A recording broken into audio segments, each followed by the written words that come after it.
प्रथम ऋषभ जिन धर्म करी, सन्मति चरम जिनेश। विघ्न हरन मंगल करन, भवतम दुरित दिनेश। वाणी जिन मुख ते खिरी, परिगणाधिपकार। अक्षर पदमय विस्तरी, करहि सकल कल्याण। गुरुगणधर गुणधर सकल, प्रचुर परम्पर और। व्रत तप धर तनु नगन धर, वंदो वृषशिर मोर। व्रत तप धर तनु नगन धर, वंदो वृषशिर मोर। त्रिभुवन तिलयं देवं, वन्दितादिभुवनिन्द्र परिपूज्यं। बोच्छं मणुपेहाओ, भव्य जनानंद जननीयो। त्रिभुवन तिलक शत इंद्र वंदित, देव श्री अरहंत को। कर नमन कहूँ अनुपेक्षाएं, भाव्य को सुख कर।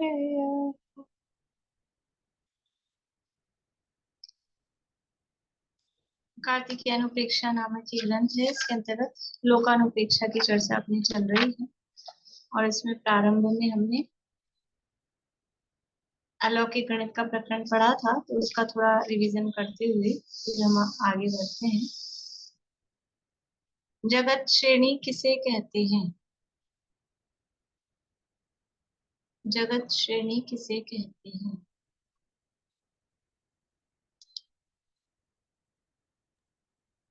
घनांगुल की पावर अद्धा पल्ले के अर्ध छेद के संख्यात्मक भाग को जगत श्रेणी। गलत है। और सरल वाला? सरल वाला वो जो मतलब इसको प्रोसेस से बताना है क्या? मतलब जैसे अद्धा पल्ले के अर्ध छेद को रखकर उस हिसाब से। बोलिए सुमन जी। ठीक है, आपका जवाब ठीक है, बहुत बढ़िया। 7 राजू लंबी और 1 प्रदेश चौड़ी, आकाश के प्रदेशों की पंक्ति को जगत श्रेणी कहते हैं। हाँ, 7 राजू लंबी 1 प्रदेश चौड़ी, जो आकाश के प्रदेशों की पंक्ति है, उसको जगत श्रेणी कहते हैं। बाकी आपने जो बताया वो तो विशेष है, पर वो थोड़ा कठिन पड़ता है, इसलिए ये इसमें भी है, तो ये भी 7 राजू क्या है, लेकिन ठीक है। उपमा मान के कितने भेद हैं? उपमा मान के कितने भेद हैं? उपमा मान के 8 भेद है। एक पहला पल्ले है, पल्ले के भी 3 भेद है। व्यवहार पल्ले, उदार पल्ले और अद्धा पल्ले। और दूसरा है सागर। सागर के भी ऐसे ही 3 भेद है। व्यवहार सागर, उदार सागर, अद्धा सागर। और फिर तीसरा है सूची अंगुल, प्रतर अंगुल और घनांगुल। और उसके बाद जगत श्रेणी, जगत प्रतर और जगत घन। ये उपमा मान के 8 भेद हैं: पल्ले, सागर, सूच्यंगुल, प्रतरांगुल, घनांगुल, जगत श्रेणी, जगत प्रतर और जगत घन। अनंत के कितने भेद हैं? अनंत के कुछ लोगों के क्या है कि चेहरे दिखते नहीं, कभी कितना इतना सिर ही दिख रहा है। थोड़ा कैमरे को ठीक करें, 3-4 लोगों के ऐसे ही हो रहा है, तो थोड़ा अपने कैमरे को ठीक करें। वीडियो चालू करके बैठे ही हैं तो ठीक।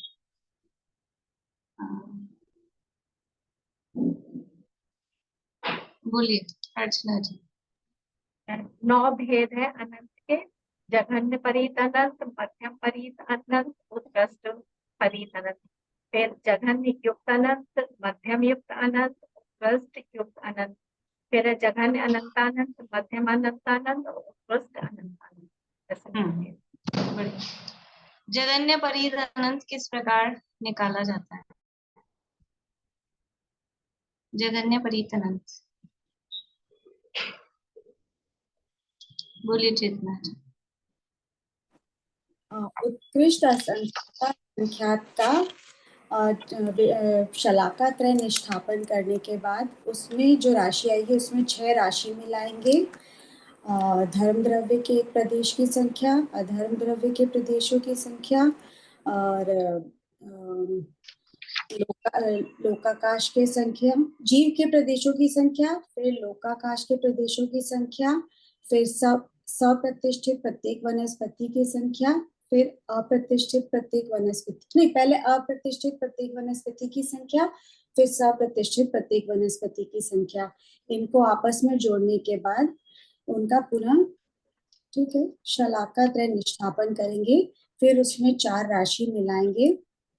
कल्पकाल की राशि जो 20 काल के समय, हाँ कल्पकाल के समय जो 20 कोड़ा सागर है। उसके बाद उसमें स्थिति अध्यवसाय स्थान की संख्या, अनुभाग अध्यवसाय स्थान की संख्या और मन वचन का योगों के अनुभाग अविभाग प्रतिच्छेदों की संख्या। इनको आपस में जोड़ने के बाद जो इसका पुनः शलाका त्रय निष्ठापन करेंगे और अब जो राशि आएगी उसको जघन्य परीत अनंत कहते हैं। बहुत बढ़िया। ठीक है, ख्याल में आ गया सबको? जो उत्कृष्ट अनंत असंख्याता संख्यात था उसका शलाका त्रय निष्ठापन। शलाका त्रय निष्ठापन कल परसों पूछा था मैंने, इसीलिए शलाका त्रय निष्ठापन का पहले ख्याल होना चाहिए कि वो क्या चीज है। वो अपने आप में बहुत बहुत महा कैलकुलेशन है। वो शलाका त्रय निष्ठापन करने के बाद में ये 6 राशियां, ये जो 6 राशियां जोड़ी हैं इनका प्रमाण कितना है? एक एक राशि 6 राशियां जोड़ी है ना, धर्म द्रव्य के प्रदेश, अधर्म द्रव्य के प्रदेश, एक जीव के प्रदेश, लोकाकाश के प्रदेश, ये सब कितने कितने हैं? इनका परिमाण कितना कितना है? असंख्यात लोक प्रमाण है ये वाले, मतलब जो सबका सबका नहीं, संख्या सबका नहीं है, तो सबका सबका बताना, नहीं है। सबका ही पूछ रही हूँ। मतलब लोकाकाश के वो है, ये जो है सप्रतिष्ठ वो असंख्यात लोक प्रमाण है और अप्रतिष्ठित असंख्यात लोक प्रमाण है। और ये जो बंध ये स्थिति बंध अध्यवसान है इसके असंख्यात प्रदेश है। और स्थिति बन तो अभी 4 वाले में चलेगा। मैंने 6 जोड़ी ना पहले अपन ने, जो पहले 6 राशियां जोड़ी, बोलिए अलका जी कौन कौन सी राशियां जोड़ी है और उनका प्रमाण क्या क्या है? धर्म द्रव्य के प्रदेश असंख्यात है, लोक प्रमाण। हाँ, ठीक। असंख्यात लोक प्रमाण है कि लोक प्रमाण असंख्यात? लोक प्रमाण असंख्यात। हाँ, तो ये इसमें क्योंकि ध्यान रखना है, धर्म द्रव्य के प्रदेश है वो लोक प्रमाण असंख्यात, और अधर्म द्रव्य के भी लोक प्रमाण असंख्यात। और धर्म द्रव्य अधर्म द्रव्य जीव के प्रदेश वो भी असंख्यात। कितने असंख्यात? लोक प्रमाण। हाँ, तो पूरा बोल दीजिए आप, लोक प्रमाण असंख्यात। लोक प्रमाण असंख्यात प्रदेश जीव के, और लोकाकाश के अनंत, लोकाकाश के अनंत प्रदेश। लोकाकाश के आपने सबको लोक प्रमाण को असंख्यात बताया और लोकाकाश को खुद को बता रहे हैं आप। अच्छा नहीं, सॉरी, लोकाकाश के भी लोक प्रमाण प्रदेश की संख्या असंख्यात ही है। हाँ, तो ये चारों को एक जीव के प्रदेश, धर्म द्रव्य, अधर्म द्रव्य और लोकाकाश, ये चारों के प्रदेश तो समान असंख्यात हैं, लोक प्रमाण असंख्यात। अब इसके बाद अप्रतिष्ठित के असंख्यात गुने। हाँ, अप्रतिष्ठित प्रत्येक वनस्पति लोक प्रमाण, प्रदेश नहीं, अप्रतिष्ठित प्रत्येक वनस्पति जीवों की संख्या, वो है असंख्यात लोक प्रमाण। हाँ, असंख्यात गुने हैं कि असंख्यात? असंख्यात लोक प्रमाण, तो असंख्यात गुणे तो हो ही गए हैं। लेकिन वो असंख्यात लोक प्रमाण है।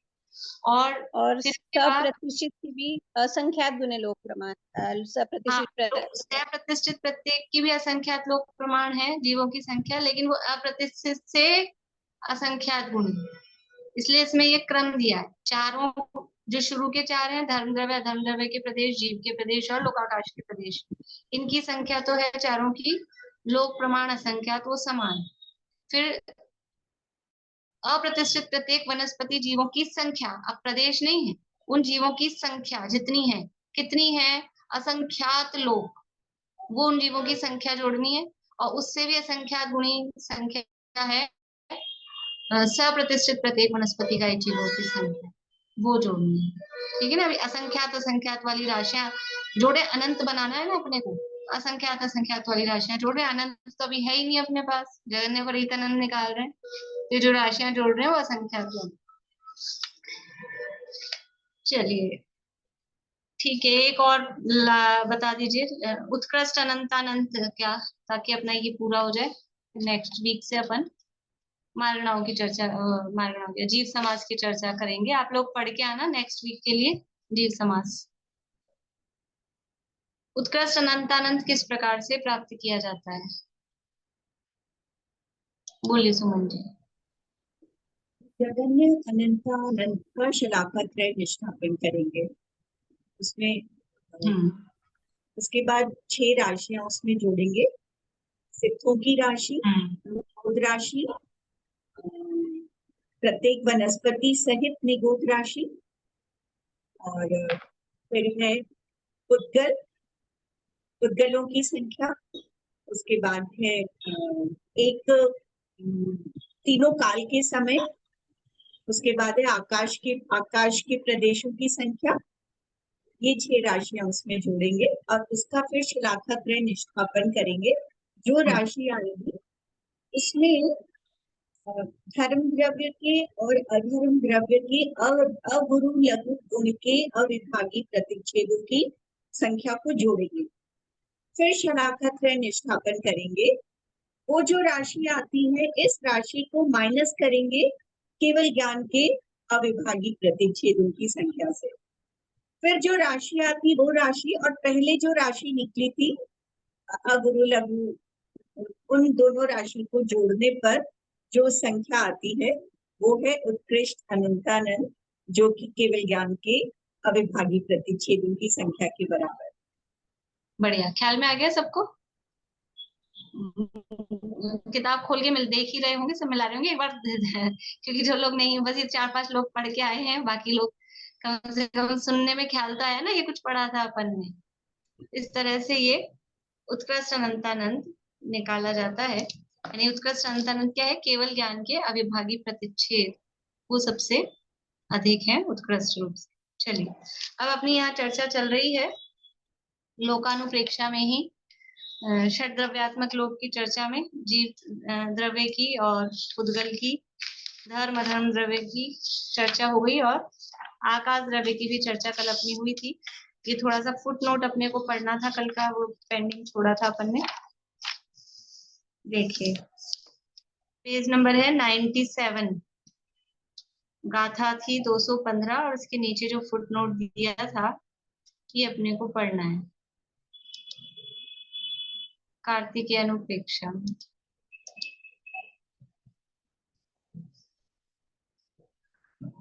गाथा पढ़ लेते हैं एक बार। आज मैंने बोला भी था गाथा बुलवाने के लिए, लेकिन अभी अगर नई गाथा अपन बोलेंगे तो वो बुलवा लूंगी फिर मैं। 215वीं गाथा है, पेज नंबर 97 पे। जदिणहवदिसा सत्ती सहावभूदा हि सवदवाणम् एक एक कास पये से कहता सवाणी वटंती। यदि सब द्रव्यों के स्वभावभूत, यानी खुद के स्वभाव की ही वह अवगाहन शक्ति न होवे, तो एक एक आकाश के प्रदेश में सब द्रव्य कैसे रहते हैं। यदि द्रव्यों में वो शक्ति नहीं हो स्वभाव से ही, तो एक एक आकाश के प्रदेश में सब सब द्रव्य एक साथ कैसे रहते हैं। इसके लिए यहाँ पर ये कुछ फुटनोट दिया है, देखिए पढ़ते हैं अपन। तीनों काल के समयों से अलोकाकाश के प्रदेश अनंतानंत गुणे हैं। अभी अभी पढ़ के आए अपन, क्या पढ़ के आए थे अभी अपन ने? जो ये जो लिया ना अपन ने उत्कृष्ट अनंतानंद, उत्कृष्ट अनंतानंद में क्या क्या जोड़ी थी? 6 राशियां। अनंतानंत निकालने के लिए जो 6 राशि जोड़ी, किसमें जोड़ी थी? जगन्य अनंतानंद का शलाका त्रयन स्थापन करने के बाद अभी 6 राशियां जोड़ी थी। कौन सी 6 राशियां जोड़ी है? बोलिए स्मिता आंटी। सिद्धों की राशि, निगोद राशि, प्रत्येक वनस्पति सहित निगोद राशि, आकाश के प्रदेशों की संख्या, पुद्गलों के प्रदेशों की संख्या और लोकाकाश के समय, लोक के वो आकाश के समय। आगे पीछे नहीं करना है। आगे पीछे करोगे तो फिर क्या है, बड़े छोटे नाराज हो जाएंगे। आप मायरा भरो और फिर पहले तो बड़े को छोड़ दो, छोटे को पहले बुला लो, फिर वो नाराज हो जाते सबसे पहले सिद्धों की राशि है, फिर निगोद राशि है, फिर प्रत्येक वनस्पति सहित निगोद राशि है, हैं। फिर आकाश की समय है, फिर फिर पुद्गलों पुद्गलों की संख्या, फिर पुद्गलों की संख्या, फिर तीन काल पुद्गलों के की समय। संख्या, हाँ, 3 काल के समय, फिर आकाश के प्रदेशों हाँ। की संख्या। मेरे को ये क्रम दिखाने के लिए तो वापस से बताया मैंने आपको। जो यहाँ लिखी ना पहली लाइन अपन ने पढ़ी है, तीनों काल के समयों से अलोकाकाश के प्रदेश अनंतानंत गुने हैं। तो ये 3 काल के पुद्गलों से 3 काल के समय, वो अनंतानंत गुने हैं। पुद्गलों की संख्या से, पुद्गल कितने हैं? पुद्गल से 3 काल के समय बहुत ज्यादा है। और 3 काल के समयों से भी जो अलोकाकाश मतलब आकाश द्रव्य के जो प्रदेश हैं वो अनंतानंत गुणे हैं। आकाश के प्रदेश लोका नहीं, सॉरी, अलोकाकाश। लोकाकाश तो असंख्य प्रदेश ही है, तो आकाश के प्रदेश जब कहेंगे तो उसमें अलोकाकाश ही समझना। वो कितने हैं उसका थोड़ा सा यहाँ पर बता रहे हैं कि 3 काल के समयों से अलोकाकाश के प्रदेश अनंतानंत गुणे हैं। सब दिशाओं में चारों ओर अमर्यादित अनंत प्रदेशी आकाश को सर्वज्ञ भगवान भी अनंत प्रदेशी ही जानते हैं। सर्वज्ञ भगवान केवल ज्ञान में सब कुछ देखते हैं कि नहीं? पूरा जानते हैं कि नहीं? पूरा जानते हैं, सब कुछ जानते हैं। तो वो अलोकाकाश का एंड देखते होंगे कि नहीं? आकाश द्रव्य का एंड उनको दिखता होगा कि नहीं? कि आकाश का एंड नहीं है, आकाश को अनंत कहते हैं। आकाश का एक पर्यायवाची नाम है अनंत। तो आकाश का एंड नहीं है, तो जिसका एंड नहीं है उसको एंड लेस ही देखते हैं, अनंत को अनंत रूप से ही जानते हैं। तो फिर वो पूरा कहाँ जाना? यही तो पूरा जानना है कि जो जैसा है उसको वैसा जानते हैं। वो अनंत है तो अनंत जानते हैं। अच्छा, केवली भगवान ने, सर्वज्ञ परमात्मा ने हमारी शुरुआत देखी है कि नहीं? अपन कब से हुए थे? जीव कब बने थे? जीव कब बने थे रेणु जी? हाँ कर रहे हो आप जीव बने थे किस तारीख बता दो? आज 10 जुलाई को बने थे क्या? तो अनादि से है ना। तो अनादि को अब वो क्या जानेंगे? केवली भगवान सर्वज्ञ परमात्मा क्या जानेंगे? अनादि को अनादि जानेंगे। यही उनके ज्ञान की पूर्णता है। यदि वो अनादि द्रव्य की वो आदि देखने लग जाएंगे तो उनका ज्ञान सच्चा कहाँ होगा? वो तो झूठा ज्ञान हो गया, क्योंकि द्रव्य तो है एक्चुअल में अनादि और वो उसकी आदि देख रहे हैं। द्रव्य तो है एक्चुअल में अनंत और वो उसका अंत देख रहे हैं। तो आकाश द्रव्य अनंत है तो वो उसका अंत कैसे जान सकते हैं? वो भी जैसा है वैसा ही जानते हैं। तो सब दिशाओं में चारों ओर अमर्यादित अनंत प्रदेशी आकाश को सर्वज्ञ भगवान भी अनंत प्रदेशी ही जानते हैं। वृद्ध विद्वानों से सुना है। अब ये कोई ऐसे मतलब शास्त्रों में देखने में नहीं आई, लेकिन ऐसा हो सकता है कहीं होगा तभी विद्वान लोग कहते होंगे, लेकिन इन्होंने भी यहाँ यही कह के लिखा है कि विद्वानों से सुना है कि सुदर्शन मेरु के बराबर 1,00,000 योजन लंबा चौड़ा लोहे का गोला, एक लोहे का गोला कितना बड़ा? सुमेरु पर्वत जितना, 1,00,000 योजन का।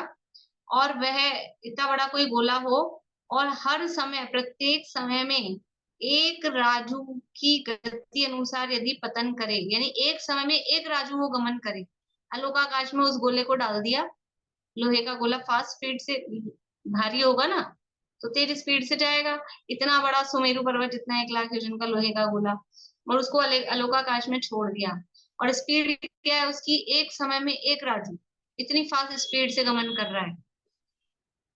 तो आगे क्या कह रहे हैं देखो, यदि इस गति अनुसार पतन करे तो भी पूर्ण भविष्य काल के अनंतानंत समयों में भी अलोकाकाश के तल तक नहीं पहुंच पाएगा।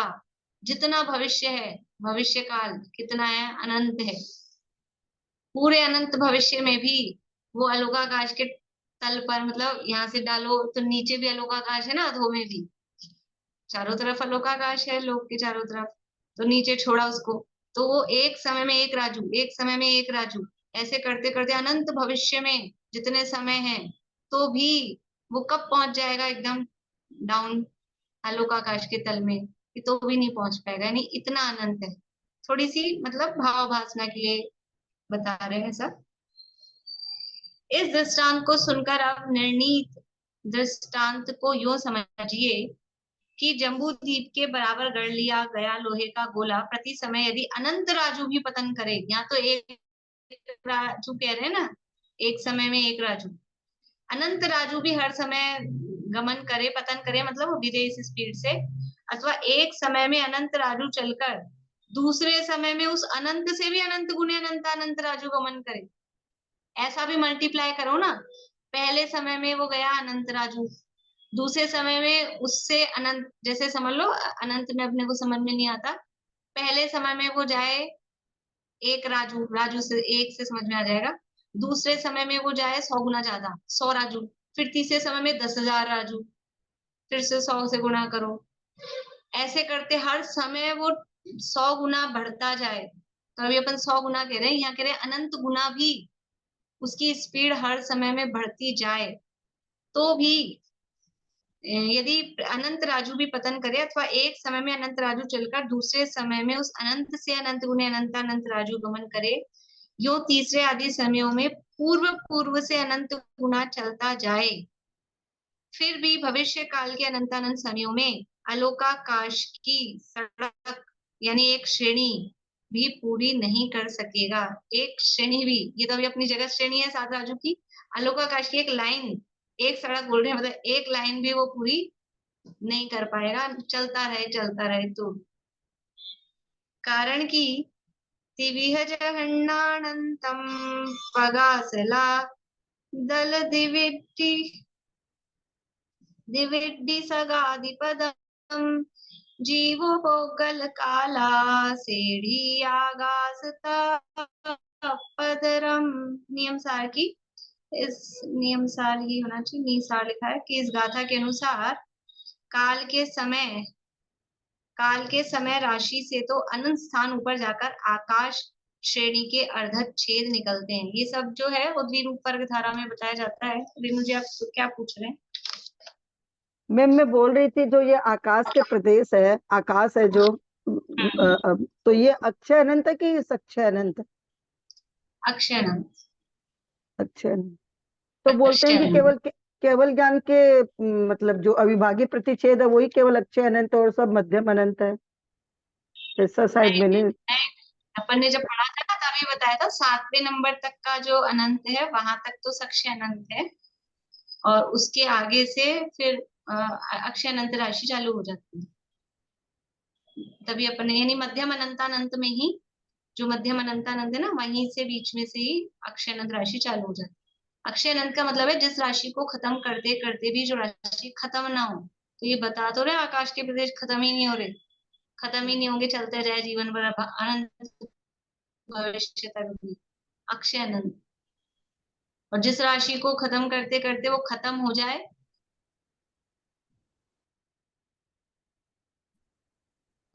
वो कहलाती है सक्षय अनंत। फिर अनंत क्यों कह रहे हैं उसको?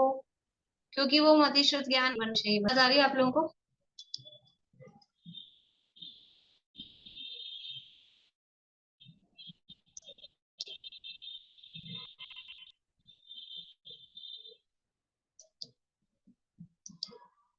आवाज आ रही है ना आप लोगों को?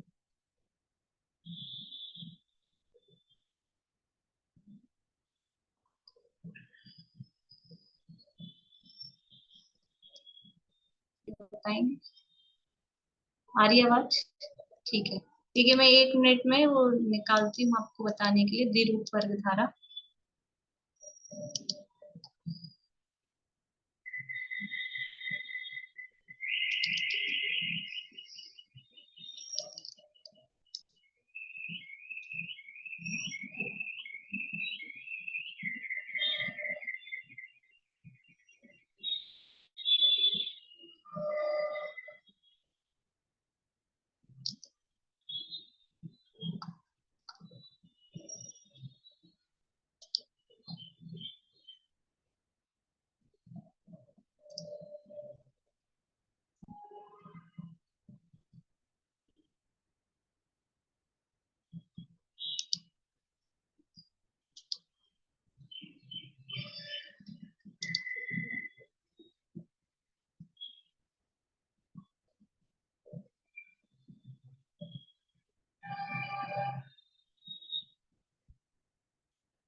ठीक है, वो लोड हो रहा है। ये जो यहाँ लिखा है ना, मैं उसको दिखाने के लिए, ये जो कह रहे हैं कि काल के समय राशि से अनंत स्थान ऊपर जाकर आकाश श्रेणी के अर्धच्छेद निकलते हैं। अर्धच्छेद का मतलब क्या होता है? किसी राशि को आधा आधा आधा आधा करते जाओ, तो जितनी बार उसको आधा करने के बाद में आंसर 1 आए, वो कहलाता है उसका अर्धच्छेद। जितनी बार में उसको आधा, जैसे 16 है, ठीक है, 16 को आधा किया एक बार तो कितना आया? 8। एक जना काउंट करते जाना अपन कितनी बार आधा कर रहे हैं। फिर 8 को आधा करो, दूसरी बार हुआ 4, फिर 4 को आधा करो 2, फिर 2 को आधा करो 1। तो अब आ गया एक आंसर। कितनी बार आधा किया अपन ने? 4 बार किया, तो 16 के अर्धच्छेद हो गए 4। अर्धच्छेद का अर्थ बता रही हूँ, मतलब किसी राशि को आधा आधा करते जाएं, तो जितनी बार में वो आंसर मतलब आधा आधा होके 1 आ जाए, वो उसके अर्धच्छेद कहलाते हैं। अब मैथ्स में अपन ने पढ़े, ये थोड़े शब्द ये नहीं होंगे, उसको कुछ लॉग कहते हैं, इंग्लिश में क्या कहते हैं बताएंगे इसको, ऐसा किसी को ख्याल आ रहा हो तो बता देंगे। अंकल आप क्या बता सकते हैं कि आज की भाषा में इसको क्या बोलेंगे अर्धच्छेद को, जो मैंने अभी समझाया कि इसको आधा आधा करते जाएंगे? ठीक है, आप लोग समझ गए ना वो? तो देखिए, मैं अगर ये दिखता है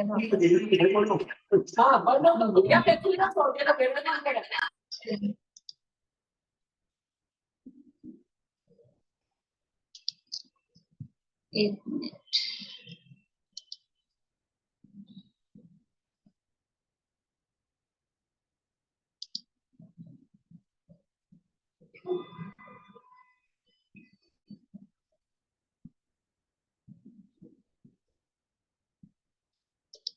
और मैंने निकाल के नहीं रखा, वो लोड होने में टाइम ही लगा रहा है, कोई बात नहीं।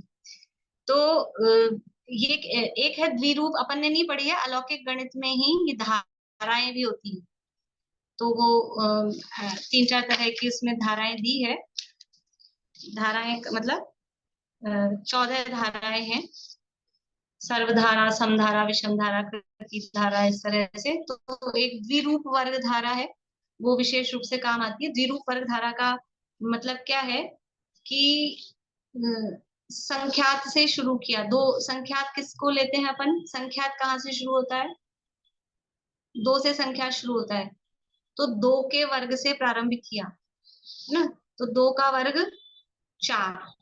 अब उसका 4 का करो वापस से वर्ग, 2 का वर्ग 4 आया। अब जो आया उसका फिर से वर्ग मतलब स्क्वायर करो, वर्ग मींस स्क्वायर। तो सबसे पहले 2, फिर 4, फिर 4 टू दी पावर 2 यानी 4 की पावर 2, तो 4 का वर्ग करेंगे तो फिर आएगा 16, फिर 16 का वर्ग 256, फिर 256 का वर्ग 65,536, पनट्ठी। ये शब्द अपन ने सीखे थे पहले, पनट्ठी सुना है कि नहीं सुना है? 65,536 किया था। फिर 65,536 का स्क्वायर मतलब उसको आपस में 2 बार गुणा करो, तो वो आएगा बादाल। 42 से वो संख्या स्टार्ट होती है, उसको बोलते हैं बादाल। फिर बादाल का स्क्वायर करो तो वो बादल का स्क्वायर कहलाता है एक अट्ठी, वो 1/8 से स्टार्ट होता है तो उसको एक अट्ठी बोलते हैं। ये संख्या अपन ने शुद्ध ज्ञान के जो अक्षर है एक अट्ठी, एक कम एक अट्ठी प्रमाण, याद आ रहा है? शुद्ध ज्ञान के अक्षर पहले अध्याय में जो पढ़े थे वहां एक कम एक अट्ठी प्रमाण, इसलिए ये आपको बताया था। एक दो लोगों को याद आ रहा है, बाकी तो मेढे की भांति टकटकी लगाकर देख रहे हैं सब। कोई बात नहीं, भूल जाते हैं, मुझे मालूम है, लेकिन मैं इसलिए बता रही हूँ कि हम पढ़ चुके हैं, कहीं ना कहीं आपके पास लिखा हुआ है ये चीज, लिखिए जरूर सब लोग। तो ये कहलाती है द्विरूप वर्ग धारा। द्विरूप मतलब दो से स्टार्ट करके दो के वर्ग से, दो के वर्ग से स्टार्ट करके, तो द्विरूप वर्ग धारा का पहला स्थान होता है 4। दो के वर्ग से स्टार्ट किया है ना, तो 4, फिर 16, फिर 256, फिर पनअट्ठी, फिर बादाल, फिर एक अट्ठी। अब एक अट्ठी के बाद हम गुणा नहीं कर पाएंगे कि क्या आएगा। एक अट्ठी है वो जो संख्या है उसको उस संख्या से गुणा करो, यानी 2 to the power 64। 2 to the power 64, 2 को 64 बार लिख के फिर गुणा करना है, वो जो संख्या आएगी, है ना। तो इसके बाद में ये तो इतने स्थान हो गए, ये इनको बोलते हैं इसके स्थान, तो ये 6 स्थान हो गए अभी अपने पास। फिर उसके बाद में आगे फिर संख्यात स्थान आगे जाने पर फिर आती है जगन्य परित संख्यात की वर्ग शलाका। अब मेरे को पूरा नहीं पढ़ाना, आपको कठिन भी पड़ जाएगा, मैं थोड़ा सा इसलिए मैं दिखाना चाह रही थी आपको सैंपल। देखती हूँ फिर से लोड हुआ है क्या। हाँ देखिए हो गया लोड, एक मिनट।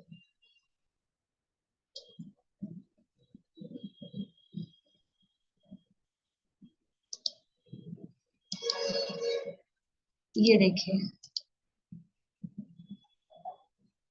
ये द्विरूप वर्ग धारा के स्थान, तो 4, 16, 256, फिर इसको बोलते हैं पनट्ठी 6536, फिर ये बादाल, फिर ये एक अट्ठी। फिर इसको वापस एक अट्ठी को एक अट्ठी से गुणा करो, फिर वो जो आए उसको उससे गुणा करो, फिर वो जो आए उसको उससे गुणा करो, फिर वो जो आए उससे उसको गुणा करो। ऐसे करते करते संख्यात स्थान आगे गए, ये पॉइंट्स दिए ना डॉट डॉट, मतलब बहुत सारे स्थान आगे जाओ ऐसे करते करते। तो उसके बाद क्या आएगा, उसके बाद आएगा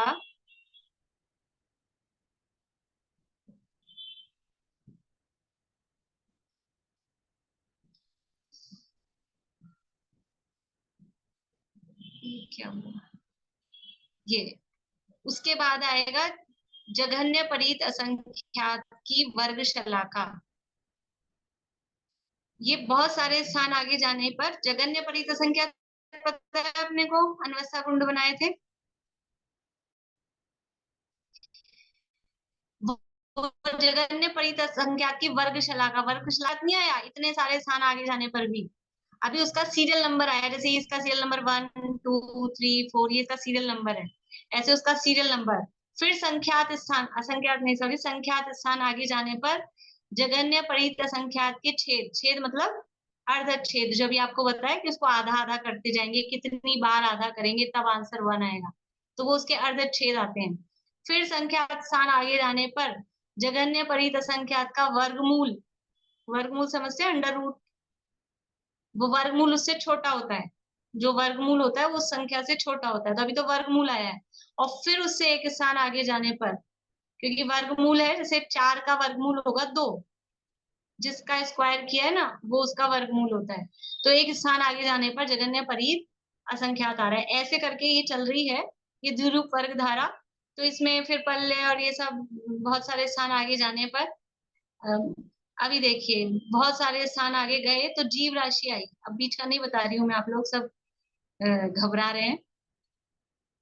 जीव राशि जहां आई, फिर जीव राशि से अनंत अनंत स्थान आगे जाने पर, जीव राशि से अनंत अनंत स्थान आगे जाने पर क्या आ रहा है, फिर पुद्गल राशि, राशि की वर्गशला का, फिर उससे अनंत अनंत स्थान आगे जाने पर उस पुद्गल राशि के अर्धच्छेद, फिर अनंत अनंत स्थान आगे जाने पर पुद्गल का वर्गमूल, और फिर एक स्थान आगे जाने पर पुद्गल राशि आती है। यानी जीवों से पुद्गल कितने ज्यादा हैं, केवल आपको ये देखना है कि कितने ज्यादा है। अनंत अनंत समझ में आ रहा है, अनंत अनंत स्थान आगे जाने पर मतलब जीव राशि को जीव राशि से गुणा करो, फिर जो आए उसको उससे गुणा करो, फिर जो आए उसको उससे गुणा करो, ऐसे अनंत बार जो जो राशियां आ रही है उनको आपस में गुणा करने के बहुत बार, बहुत देर बाद तो फिर पुद्गल राशि की वर्ग शलाका आएगी, फिर वापस से यही उसको आपस में गुणा करते करते करते बहुत देर बाद अर्धच्छेद आएंगे, फिर वर्गमूल और फिर पुद्गल राशि, यानी कितनी ज्यादा है।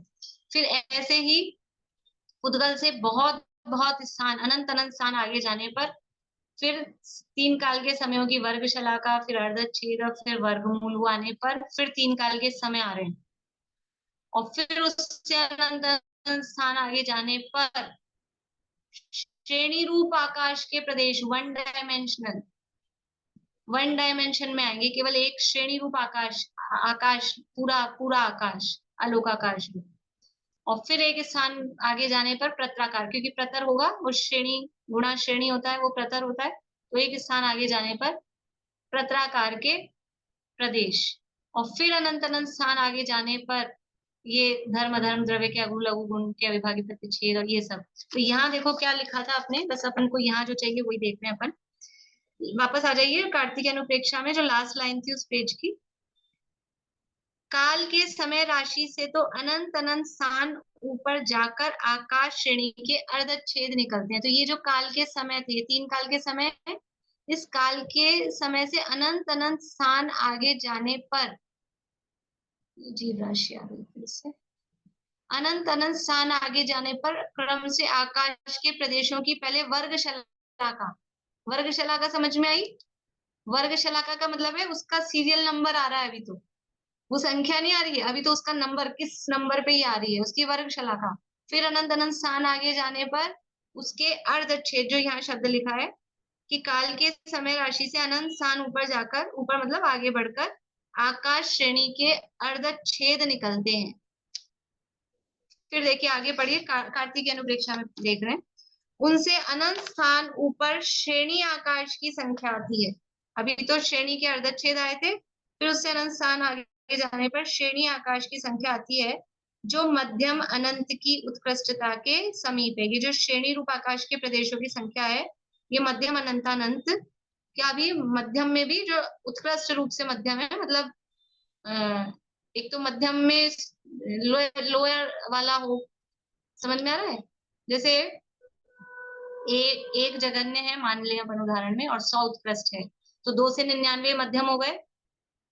तो एक तो 2 और 5 ऐसा भी मध्यम, और एक 90 95 ऐसा मध्यम। तो ये कह रहे हैं उत्कृष्टता के समीप है, मतलब 90 95 वाला ऐसा वाला मध्यम है। उत्कृष्ट वाला मतलब 70 से ऊपर, ऐसा समझ लो।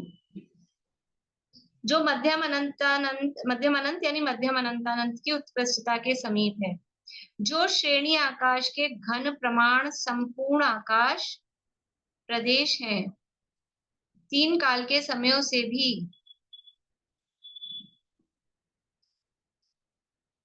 एक मिनट इसको फिर से पढ़ते हैं, उससे अनंत स्थान ऊपर श्रेणी आकाश की संख्या आती है जो मध्यम अनंतानंत की उत्कृष्टता के समीप है, जो श्रेणी आकाश के घन प्रमाण संपूर्ण आकाश प्रदेश है। संपूर्ण आकाश प्रदेश कितने होंगे? जैसे जगत श्रेणी, जगत प्रतर और जगत घन निकालते हैं। आप लोगों को समझ में आ रहा है कि नहीं आ रहा है? एक तो मेरे को लग रहा है थोड़ा नेटवर्क स्लो है, आप लोगों के चेहरे अच्छे से दिख नहीं रहे, इसलिए मैंने ये रिवीजन करने को कहा था अभी 3 दिन। अब ये चीज आ गई ना यहाँ, और इसीलिए कल नहीं लिया था इसको। अब जो रिवीजन करके आए हैं उनके तो गर्दन अच्छे से हिल रही है, जिन लोग जो, तो उनको वो शब्द समझ में आ रहे हैं। और जो नहीं पढ़ के आए हैं, क्योंकि इतने दिन हो गए अपने को पढ़े हुए और विषय गणित का कठिन है, तो माइंड में से निकल ही जाता है, एक ही बार पढ़ने से वो याद नहीं रहता, वो पता है मुझे भी। इसलिए रिवीजन करेंगे तो फिर वो अभी अब जो अपने विषय आ रहा है, यद्यपि नहीं भी समझेंगे तो अप्रयोजनभूत है। अप्रयोजनभूत मतलब ऐसा कोई अपने उससे कोई हानि होने वाली नहीं है, लेकिन क्योंकि अब अपन ग्रंथ स्वाध्याय कर रहे हैं, तो जो यहाँ दिया है उसको अगर समझ में आ जाए तो थोड़ा आनंद आएगा, और रीडिंग करके निकल जाएंगे तो ठीक है, कोई बात नहीं। तो जिनको आ रहा है उनके लिए पढ़ लेते हैं, जिनको नहीं आ रहा है तो कोई बात नहीं, ऐसा समझ लेना, कोई बात नहीं, ऐसे नहीं आ रहा है तो। पर 2-3 लोगों को भी आ रहा है, तो मुझे लग रहा है कि ठीक है, उनको तो समझ में आ रहा है। देखें, तो जो आकाश ना, संपूर्ण आकाश, वो क्या होगा? श्रेणी गुणा जगत श्रेणी, यही जगह धन होता है ना, ऐसे ही पूरा लोक का सॉरी पूरे आकाश का घन क्या होगा कि आकाश की एक श्रेणी गुणा दूसरी श्रेणी गुणा श्रेणी, तो वो श्रेणी का घन वो पूरे आकाश, पूरा आलोकाकाश सब मिला के उसकी संख्या आ जाएगी। वो यहाँ कह रहे हैं जो श्रेणी आकाश के घन प्रमाण संपूर्ण आकाश प्रदेश है। तीन काल के समयों से भी आकाश प्रदेश अनंतानंत गुने हैं, इस प्रकार श्री केवल यानी भगवान श्री महावीर ने प्रतिपादन किया है। देखो ये मैं क्यों दिखा रही हूँ आपको कि एक तो ये पता लगे कि ऐसा भी कुछ है जो अभी अपन ने नहीं पढ़ा है और अब हम सोच रहे हैं कि हमने बहुत कुछ पढ़ लिया, तो ये भी एक चीज है ना। और अगर ये पढ़ी होती है तो हमको थोड़ी भाव भासना होती है कि जो हम बोल रहे हैं जीव अनंत और पुद्गल उससे अनंत, और पुद्गल से तीन काल के समय अभी जो प्लस करा रहे थे ना सुनीता आंटी, अभी जो प्लस करा रहे थे और हमने ऊपर नीचे संख्याएं कर दी, तो आचार्यों ने जो क्रम दिया है वो ऐसे ही नहीं कि उनके मन में आ गई थी, उनको ये याद था तो उन्होंने ऐसे ही लिख दिया। वो जो उन्होंने क्रम दिया है उसके पीछे लॉजिक है कि कौन सी संख्या कम है कौन सी संख्या ज्यादा है, उस आधार पे उन्होंने वो क्रम दिया है। तो हम वो क्रम याद करेंगे तो कम से कम हमको इतना तो ख्याल रहेगा कि ये क्योंकि ये क्रम है तो ये कम ये ज्यादा ऐसा है, और ये कितना ज्यादा है तो थोड़ा हमको भाव भासना हो कि अनंत अनंत स्थान आगे जाने पर, तो ऐसा नहीं मुंह से बोल दिया, अब अपने को थोड़ी अनंत की भाव भासना है, अनंत कितना बड़ा होता है, तो अनंत स्थान समझ में आ रहा है, नंबर जैसे 4 के बाद दूसरा नंबर 16 का आया, फिर 16 के बाद दूसरा नंबर 256 का आया, तो ऐसे कितने नंबर आगे जाने पर, पनट्टी कितने स्थान आगे जाने पर आया था, 4 के 4 स्थान आगे जाने पर आया था, है ना ऐसे।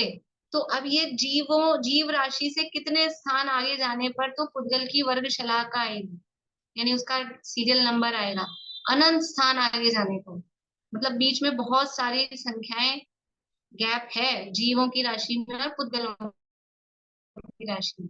ऐसे ही पुद्गल राशि से तीन काल के समयों में, और तीन काल के जितने समय हैं अनंत है, अनंत तीन काल के समय उससे भी अनंत गुने आकाश के प्रदेश हैं, वो चीज यहाँ पर बता रहे हैं। देखो और कुछ नहीं आए तो मैंने पहले भी कहा था कम से कम ऐसा नहीं समझना कि व्यर्थ है बेकार है फालतू है क्यों पढ़ा रहे हैं, नहीं समझ में आ रहा है तो भी बहुमान तो लाना थोड़ा कि कुछ तो है गजब का, केवल यानी परमात्मा क्या क्या जानते हैं और कितना अजब गजब का विश्व है, कितनी अजब गजब की चीजें हैं हमारी बुद्धि में नहीं आ रही, तो हमारी विशुद्धि तो बढ़ेगी, वो विशुद्धि ही काम कर जाएगी। और अगर हमने इसको ऐसा लिया कि ये क्या पढ़ा दिया आज, क्या पढ़ाया यार बेकार है नहीं पढ़ाना चाहिए था, अगर ऐसे भाव लाए तो फिर उससे भी जाएंगे रही सही से भी, ठीक है ना, फिर कभी नहीं समझ में आने वाला है सिर्फ क्योंकि वो विशुद्धि आपने हीन करी ना। वो ग्वाले को क्या समझ में आया था, शास्त्र मिल गया तो ग्वाले को क्या समझ में आया था, कुछ नहीं, लेकिन उसने बहुमान किया कि कुछ तो है, कुछ शास्त्र है, कुछ गजब है, तो उसका बहुमान किया। कुछ पढ़ना लिखना आता नहीं था, अनपढ़ था, ग्वाला था, लेकिन वो बहुमान से क्या हो गया, कुंद कुंद बन गया। तो ऐसा भले ही नहीं समझ आ रहा हो, मुझे दिख रहा है और सब बड़े बड़े लोग हैं तो नहीं समझ में आ रहा, कोई बात नहीं, लेकिन कुछ है, कुछ चीज है ऐसा, इसको पूरा कर लेते हैं फिर आप लोगों की बात सुन लेते हैं, बस ये पढ़ना है अभी। इस प्रकार से केवल ज्ञानी भगवान श्री महावीर ने प्रतिपादन किया है, हम नहीं कह रहे, भगवान ने कहा है, भगवान ने अपने ज्ञान में जाना है, वो उन्होंने बताया है। आगे फिर ये गाथा दी अपन आरती पढ़ लेते हैं।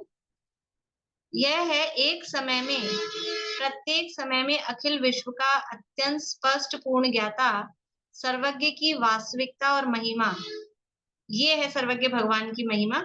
इसलिए ही जैन धर्म में धर्म का मूल सर्वज्ञ और जाति अपेक्षा 6 ही हैं, 6 द्रव्यों की सर्वदा सर्व प्रकार स्वतंत्रता स्वयमेव प्रकाशमान है, क्योंकि ये ऐसा जो ये विश्व है, इस विश्व का स्पष्ट पूर्ण ज्ञाता कौन है, वो सर्वज्ञ, तो उनकी इससे महिमा आ रही है। ये अगली बात में यही मतलब अगली जो कथा दी है उसमें ये बता रहे हैं, ये सब जानने से क्या होगा, आप इतनी अलौकिक गणित पढ़ा दो हम तो भूल गए, क्या फायदा होता है, ऐसा भी सोच सकते हैं, क्या फायदा पढ़ने का, भूल तो गए।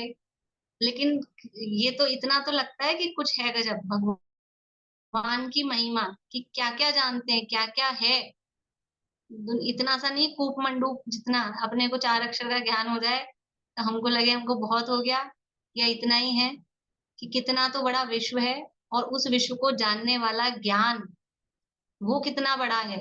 और सर्वज्ञ तो शक्ति समझ में आ रही है कि क्या क्या जानने की शक्ति है अपने में।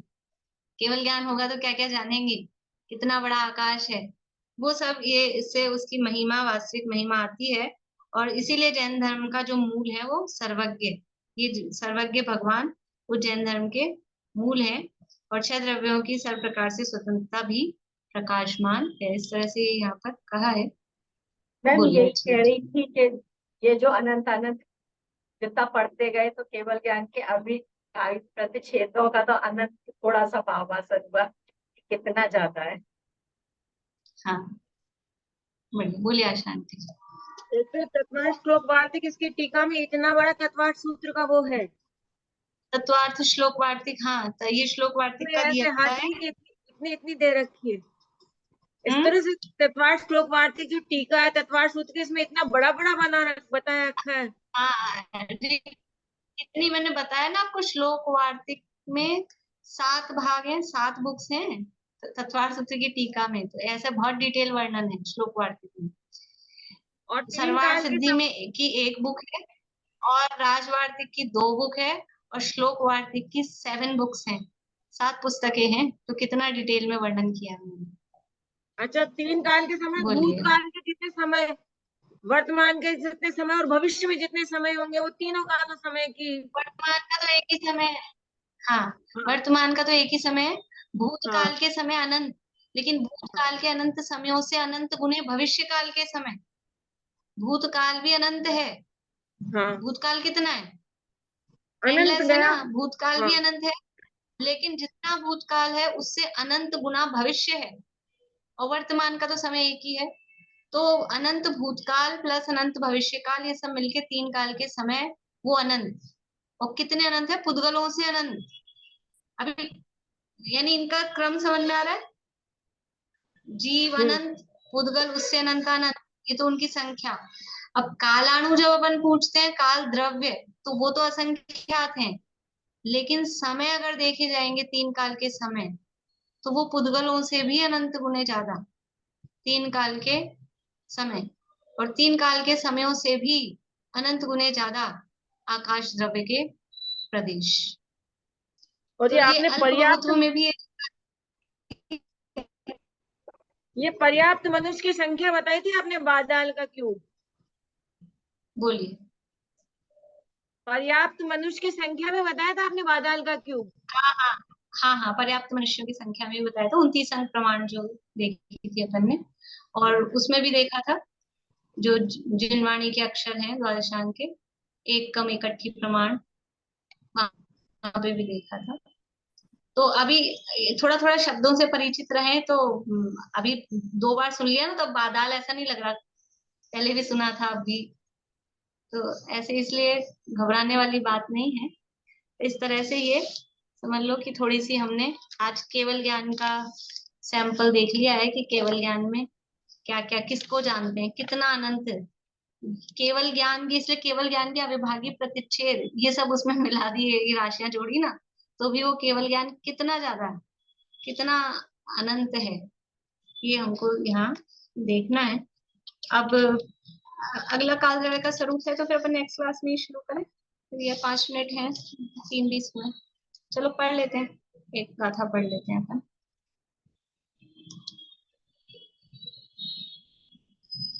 लग तो ऐसा रहा है सब बहुत थक गए, छोड़ दो अब। देखिए गाथा नंबर 216, काल द्रव्य का स्वरूप, पेज नंबर 118।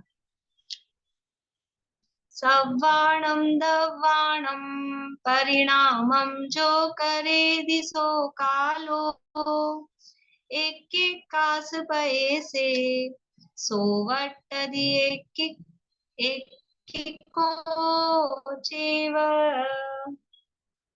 सव्वाणम दव्वाणम, सब द्रव्यों के, परिणामम यानी परिणाम, परिणाम यानी उनका परिणमन, जो यानी जो, करेदी करता है, सो यानी वह, कालो यानी काल है, जो सब द्रव्यों का परिणमन करता है वो काल है।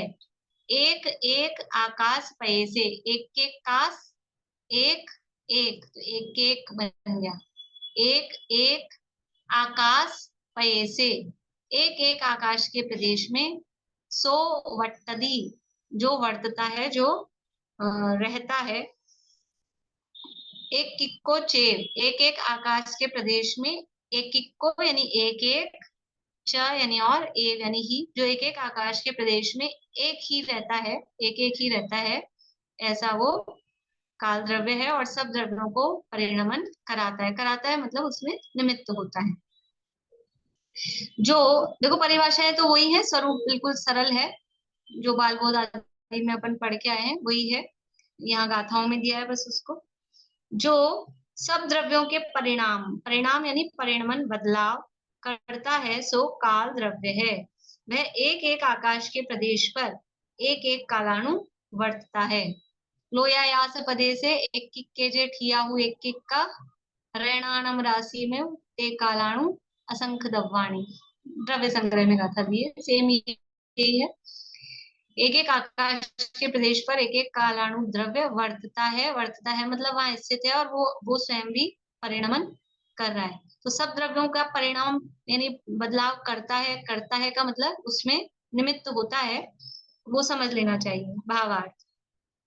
सब द्रव्यों की पर्यायें प्रति समय उत्पन्न व नष्ट होती रहती हैं, इस प्रकार के परिणमन में निमित्त काल द्रव्य है। लोकाकाश के एक एक प्रदेश पर एक एक कालाणु रत्नों की राशिवत रहता है, यह निश्चय काल है। वो काल द्रव्य है जो सब द्रव्यों के परिणमन में निमित्त होता है। सब द्रव्यों का परिणमन होता है स्वयं अपने कारण। सब द्रव्यों की पर्यायें प्रति समय उत्पन्न होती है और नष्ट होती है। सब द्रव्यों की पर्याय प्रति समय उत्पन्न और नष्ट कैसे होती है? काल द्रव्य करता है ना उनको, काल द्रव्य करता है, काल द्रव्य निमित्त होता है, तो फिर वो अपने आप कैसे होती है उनकी, क्या कारण है? बोले मीना चाची। ये है ना उत्पाद व द्रव्य युक्तम सत, मतलब वो अपने आप से ही होते हैं परिणमन।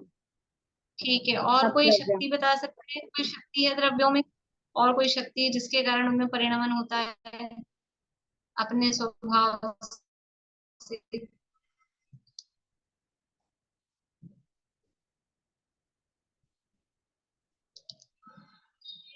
भाव अभाव शक्ति, अर्चना जी। भाव अभाव शक्ति, भाव अभाव शक्ति, ठीक। भाव अभाव शक्ति तो ये बता रही है कि जो वर्तमान में है उसका अभाव होगा, लेकिन वो अभाव होगा इसके लिए भी तो एक शक्ति, कि ये चेंज हो, इसके लिए एक शक्ति चाहिए। आप लोग 47 शक्तियों में ढूंढ रहे हैं। द्रव्यत्व द्रव्यत्व गुण। द्रव्यत्व शक्ति, द्रव्यत्व गुण वो शक्ति है। इसकी परिभाषा में गुणी शक्ति तो बोलते हैं जिस शक्ति के कारण द्रव्य की अवस्था निरंतर बदलती रहे, तो कहा ना गुण धर्म शक्ति, एक अर्थ में भी यूज में आते हैं।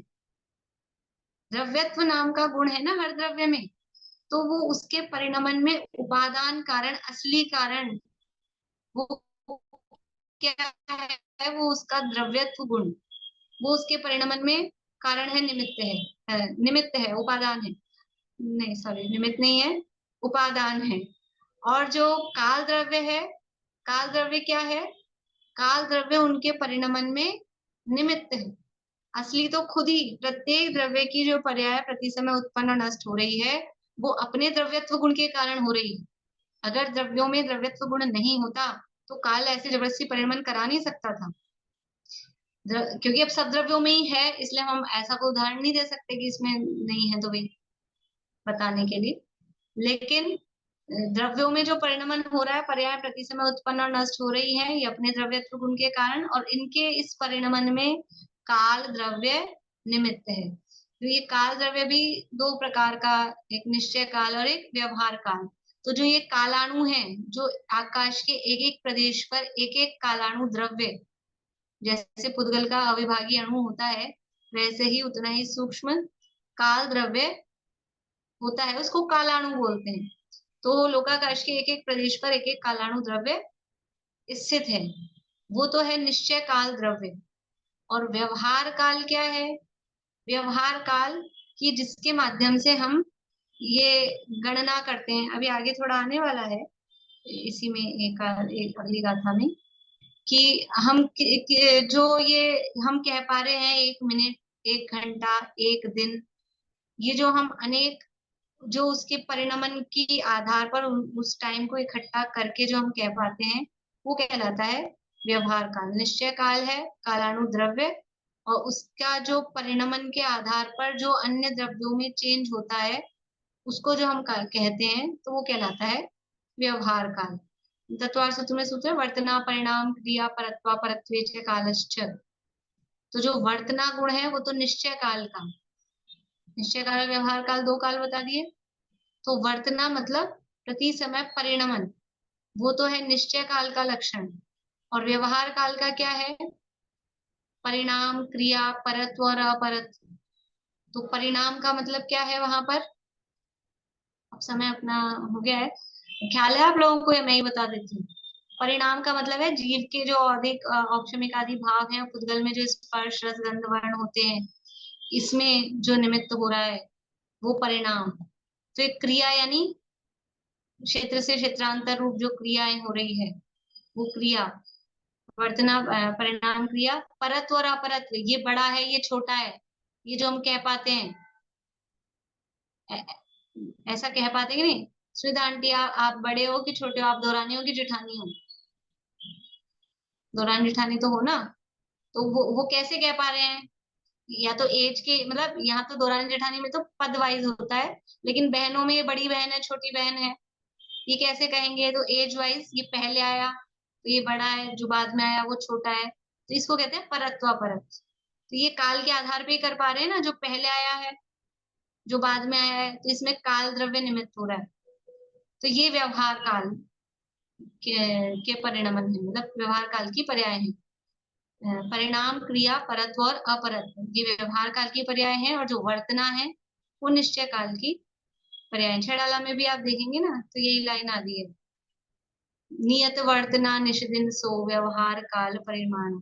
नियत वर्तना यानी निश्चय काल की है वर्तना, और निश दिन रात दिन जो हो रहे हैं ये व्यवहार काल के आधार पर होते हैं। तो इस तरह से अपन नेक्स्ट क्लास में और चर्चा करेंगे थोड़ी ये काल द्रव्य की, और अगली एक गाथा भी इसमें आ रही है, और थोड़ा ये निश्चय व्यवहार काल की भी चर्चा आगे आने वाली है इस गाथा व्यवहार काल की, तो उसके आधार पे अपन करेंगे। अभी समय पूरा होता है, और अगली क्लास के लिए अब आप लोग जो जीव समास वाला प्रकरण था ना, जीव समास ख्याल में है ना, वो कर्म भूमि के भोग भूमि के मनुष्य कितने तिर्यंश कितने, वो सब जो किया था वो सब प्रकरण आप लोग देख के आइएगा। अभी जिनवाणी स्तुति बोलिए दे मुझे।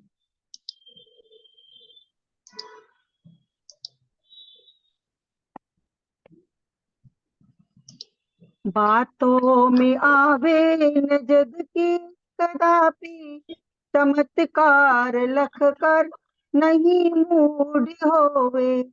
अरे पर की निंदा प्रशंसा स्वयं की, करके समय शक्ति बुद्धि न खोवे। चलित को लगावे सहज मुक्ति पथ में, व्यवहार सबसे सहज प्रेम में हो। दुर्भाव मन में भी आवे कभी ना, निर्दोष सम्यक जयवंत वर्ते। सर्वज्ञ शासन जयवंत वर्ते, निर्ग्रंथ शासन जयवंत वर्ते।